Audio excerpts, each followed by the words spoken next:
Hola y bienvenidos un día más a la consulta del Dr. Méndez. Yo soy Roberto Méndez, médico de familia y especialista en nutrición clínica y deportiva y en ciencias del deporte. Como ya sabéis, aquí hablamos sobre nutrición, sobre medicina, sobre deporte o sobre un poco de todo. Hoy volveremos a retomar el tema de las guías sobre macronutrientes. En su día hablamos sobre la guía básica sobre carbohidratos, que creo que gustó bastante y creo que es bastante práctica. Y hoy vamos a hablar sobre la guía de proteínas. En un futuro nos faltarán, como imaginaréis, la guía sobre grasas.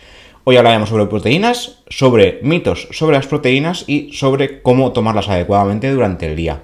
Las proteínas, habréis visto que durante los últimos años han pasado de ser un actor secundario en la guerra entre azúcares y grasas a ir cobrando bastante protagonismo y a ser el macronutriente esencial para la alimentación, que de hecho lo es. Sin proteínas nos morimos. Sin embargo, sin azúcares, sin carbohidratos, se puede llegar a sobrevivir. Los últimos estudios dicen que el único macronutriente que es prescindible serían justamente los carbohidratos, cuando hasta hace poco eran, siguen siendo en algunas guías clínicas, en casi todas las guías nutricionales del mundo, la base de la pirámide alimentaria. Y resulta que si estamos sin comer carbohidratos, podemos sobrevivir a base de grasas y proteínas.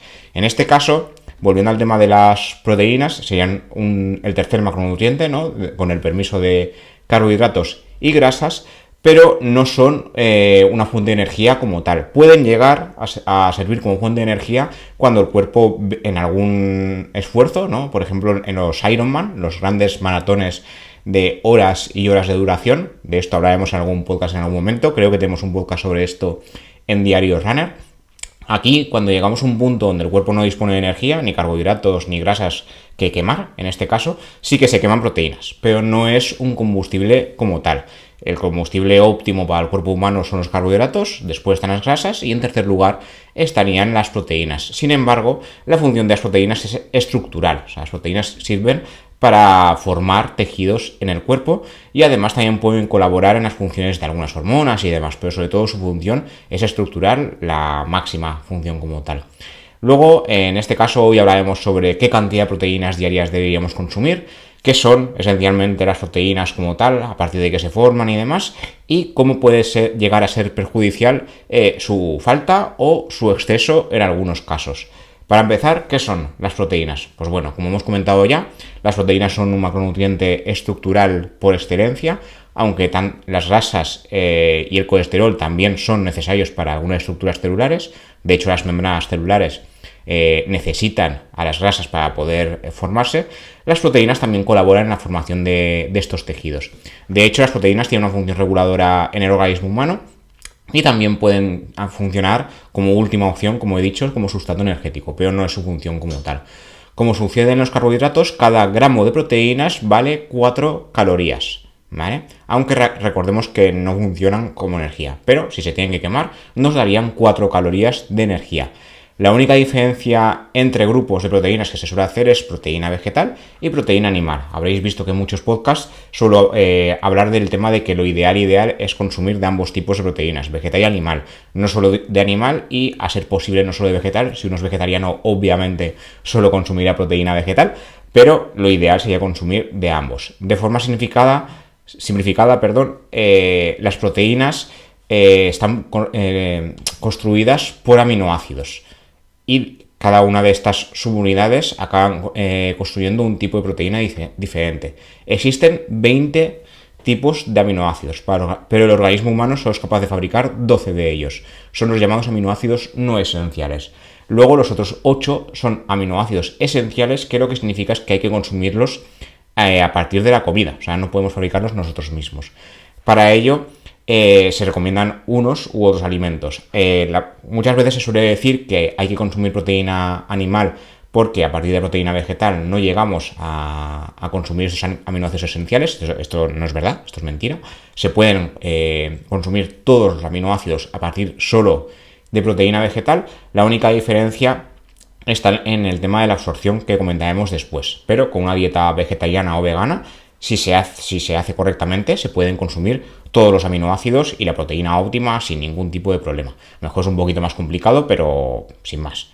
Entonces, en este caso, para llegar a los aminoácidos esenciales, lo que se suele recomendar es consumir diferentes tipos de alimentos. Los otros 12 aminoácidos no esenciales, como digo, los fabricamos el organismo humano sin más, y ahí no habría ningún problema.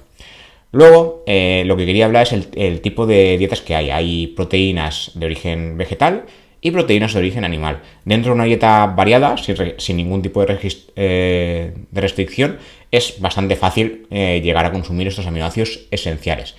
Las proteínas animales sí que se diferencian porque tienen un mayor valor biológico, es decir, son absorbidas y procesadas de forma más efectiva en el organismo humano respecto a las vegetales, pero como digo, si hacemos bien las combinaciones no habría ningún problema en llegar al consumo óptimo de este tipo de proteínas en general. Las que no provienen de la carne y derivados cárnicos también llegan a tener aminoácidos esenciales. Aún así, como digo hoy y he dicho siempre en todos los podcasts, lo ideal es combinar proteína vegetal y proteína animal. En este caso, las proteínas de origen animal destacan porque hay muchos alimentos con un elevado porcentaje proteico entre sus macronutrientes. El huevo, por ejemplo, es el alimento más potente en el aspecto proteico, pues puede llegar a contener hasta 13 gramos de proteína, evidentemente según el tamaño del huevo, ¿vale? Si tenemos un huevo pequeño y el huevo pesa 60 gramos, probablemente no tendremos 13 gramos de proteína en esos 60, ¿vale? Tiene que haber un tamaño de huevo significativo para llegar a estos 13 gramos. Por ejemplo, si hablamos de huevos de codorniz, obviamente ahí no tendremos los 13 gramos, ¿vale? Además, el huevo también es rico en vitaminas, minerales y antioxidantes. De hecho, es considerado el alimento con proteínas de mayor valor biológico en comparación a todos los alimentos de origen animal o derivados. Otros alimentos de origen animal a considerar, como no, serían la carne de pollo, sobre todo la más famosa en el tema de proteína animal de rápida absorción y demás, y la carne de ternera. Como ya hablamos en un capítulo reciente sobre el tema de la carne, estos tipos de carne justamente tendrían entre 23 y 24 gramos de proteína por cada 100 gramos de producto, 100 gramos de carne en este caso. En el caso del pollo, destaca por ser una carne magra, con una escasa cantidad de grasa y también con una escasa cantidad de calorías. La carne de ternera, por ejemplo, sí que suele tener más grasa y es más calórica en comparación. Tiene mala fama justamente por su alto contenido de grasa y colesterol, por lo que las guías clínicas aconsejan no consumirla de forma abusiva. Además, también recordemos que la carne de ternera es una carne roja y la carne de pollo es una carne blanca. Entonces, según las guías clínicas, os recuerdo el capítulo previo sobre la carne, respecto a la carne roja, dependiendo de la guía que consultemos, algunas recomiendan no superar los 125 gramos por semana y otras recomiendan no superar los 250 gramos. Esto depende. Yo creo que yo personalmente los 250 gramos es probable que muy de vez en cuando los llegue a superar. Pero voy intentando variar para no llegar a ese extremo.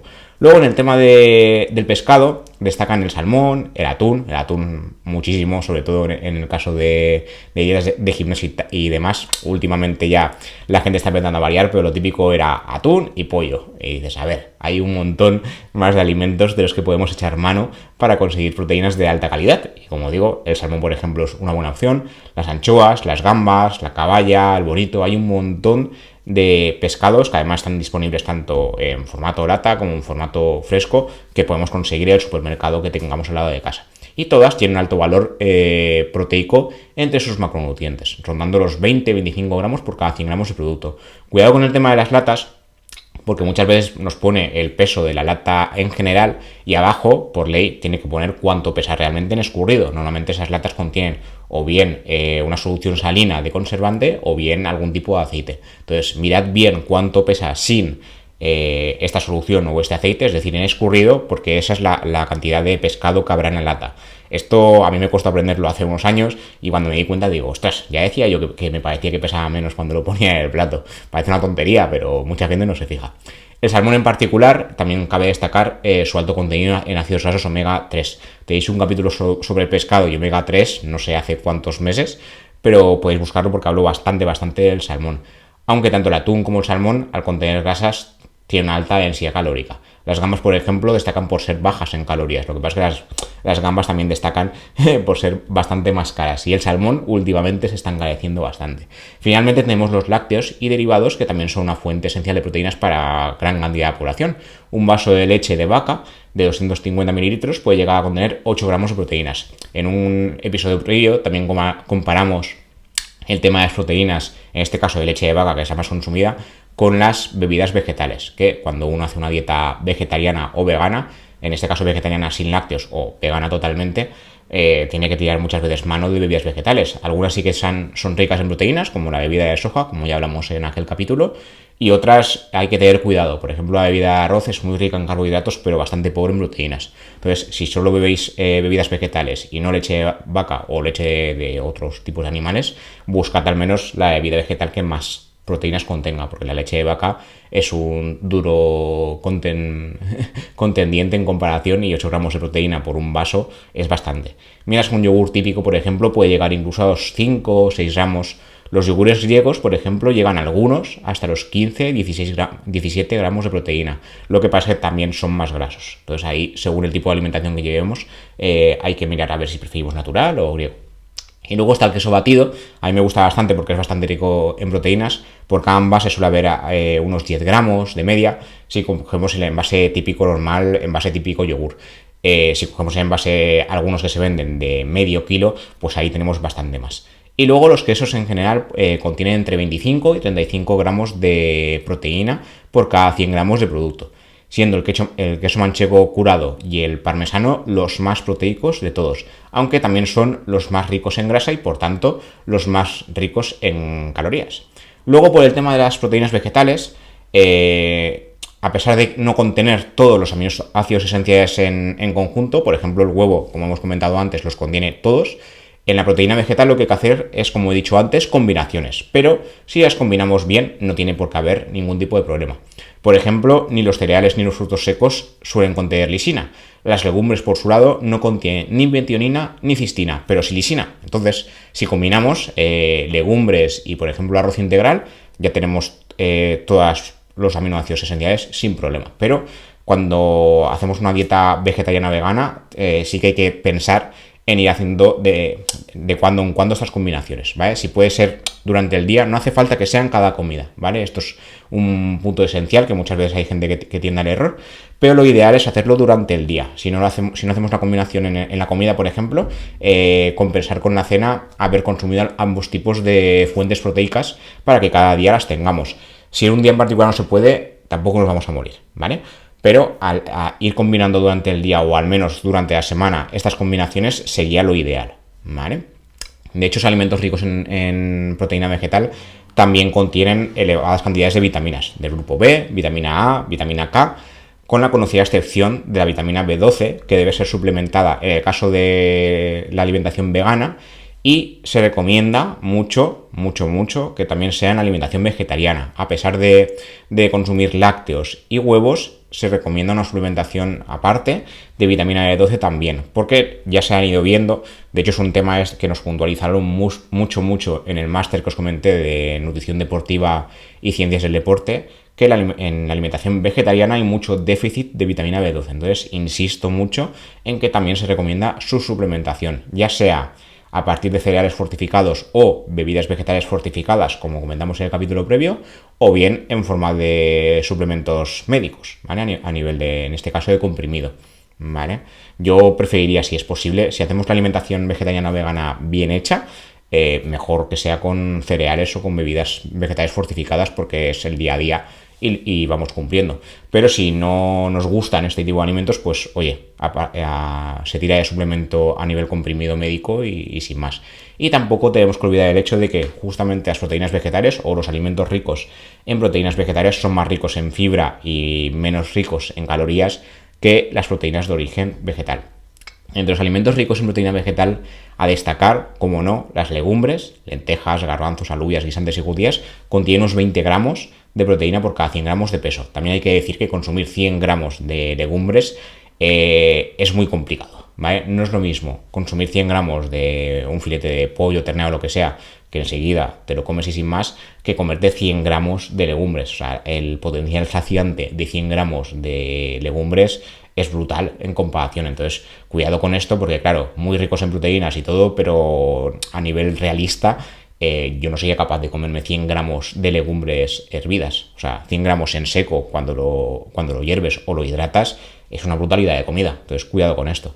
Y luego en el tema de la soja, por ejemplo, hasta 35 gramos de proteína por cada 100 gramos de producto. Hay un caso destacable, que no sé si lo habéis probado, pero os lo recomiendo probar porque si se cocina bien está rico y además es muy proteico, que es la soja texturizada, que contiene hasta 50 gramos de proteína por cada ración de 100 gramos. Más de lo mismo. Esto, consumir 100 gramos de proteína de soja texturizada, también es una brutalidad. O sea, yo no probaría a consumir 100 gramos de soja texturizada porque es imposible. O sea, al menos en una comida de golpe no se puede. Pero para que tengáis en cuenta que por cada 100 gramos, 50 de proteína.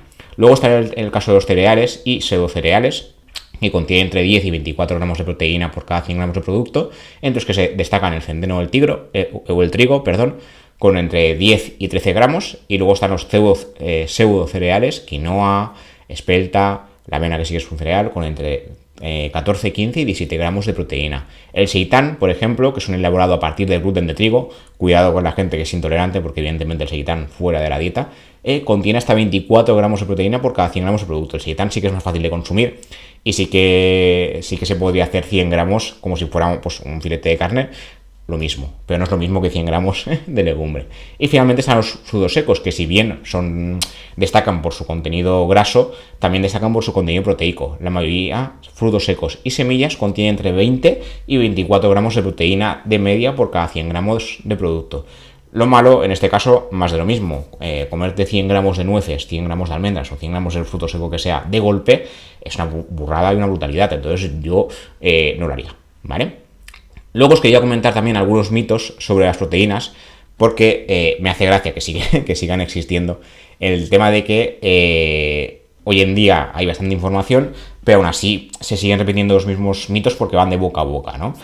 El primer mito de todos, comentaremos solo 3, pues tampoco quiero enrollarme en este sentido. Las proteínas no son el combustible del músculo, ¿vale? Hay que consumir un nivel adecuado de proteínas o a lo mejor incluso hiperproteico para formar más cantidad de músculo, pero no es el combustible, ¿vale? Son cosas totalmente diferentes. Hemos puntualizado mucho al principio del podcast que el combustible del cuerpo humano, el esencial, son los carbohidratos y luego están las grasas.